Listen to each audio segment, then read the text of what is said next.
वर्ग 5वा. माझ्या शाळेचे नाव जिल्हा परिषद पूर्व माध्यमिक शाळा मुंखेड बाजार आहे. माझ्या गोष्टीचे नाव आहे मुंगी आणि कबूतर.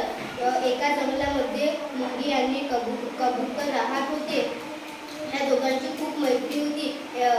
मुंगीला तहान लागली होती. मुंगी नदीकाठी पाणी पियायला गेली. पाणी पिता पिता मुंगीचा पाय नदीत घसरला.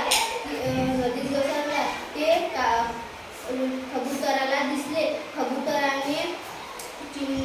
कबुतराने झाडाचे पान तोडले आणि ते नदीत टाकले. मुंगी हळूहळू पानावर चढली. मुंगीचा जीव वाचला. एके दिवशी कबूतर झाडावर बसेल होता.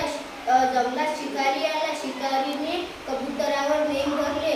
मुंगीला ते दिसले. मुंगीने शिकारीच्या पायाला चावली. शिकारीचा नेम चुकला.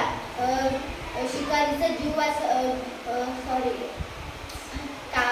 कबुतराचा जीव वाचला.